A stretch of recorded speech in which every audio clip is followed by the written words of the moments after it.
2026 calendar ಮತ್ತು 2015 calendar same ಇದೆ. ಹಾಗಿದ್ರೆ ಹಿಸ್ಟ್ರಿ ಮತ್ತೆ ರಿಪೀಟ್ ಆಗುತ್ತಾ? ಕ್ಯಾಲೆಂಡರು ಪ್ರತಿ 6/11/28 ವರ್ಷಕ್ಕೊಂದ್ಸರಿ ರಿಪೀಟ್ ಆಗುತ್ತೆ. ಆದರೆ 2026 ಬರೀ 2015ರಲ್ಲ, 2009ರಲ್ಲೂ ಸೇಮ್. ಆದರೆ ಒಂದು ಶಾಕಿಂಗ್ ವಿಷಯ ಏನಂದರೆ 2 ವರ್ಷದಲ್ಲೂ ಸೇಮ್ ಇನ್ಸಿಡೆಂಟ್ ನಡೆದಿದೆ.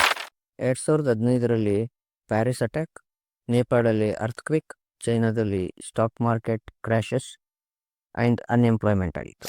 2009ರಲ್ಲಿ worst economic year, global crisis ಹಾಗೂ ಮ್ಯಾಸಿವ್ ಅನ್ಎಂಪ್ಲಾಯ್ಮೆಂಟ್. ಇದ್ರ ಎಲ್ಲ ಇಂಪ್ಯಾಕ್ಟ್ ಜಾಬ್ ಮೇಲೆ ಬಿತ್ತು.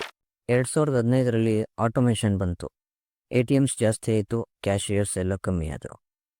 ಆನ್ಲೈನ್ ಬುಕ್ಕಿಂಗ್ ಜಾಸ್ತಿ ಆಯಿತು, ಟ್ರಾವೆಲ್ ಏಜೆಂಟ್ಸ್ ಕಮ್ಮಿ ಆದರು. ಹಂಗೆ 2009ರಲ್ಲಿ ಮ್ಯಾಸಿವ್ ಅನ್ಎಂಪ್ಲಾಯ್ಮೆಂಟ್ ಇತ್ತು. 2026 ಶುರುವಾದಂಗೆ US ವೆನೆಜುಲಾ ಇಶ್ಯೂ ಹಾಗೆ ಎಕನಾಮಿಕ್ ಟೆನ್ಷನ್ ಜಾಸ್ತಿ ಆಗಿದೆ. ಮೋಸ್ಟ್ ಇಂಪಾರ್ಟೆಂಟ್ ಏನಂದರೆ ಈಗ ಎಲ್ಲ ನಿಮ್ಮ ಜಾಬ್ಸ್ನ ತಗೋತಾ ಇದೆ, ಅಂದರೆ ಮತ್ತೆ ಅನ್ಎಂಪ್ಲಾಯ್ಮೆಂಟ್.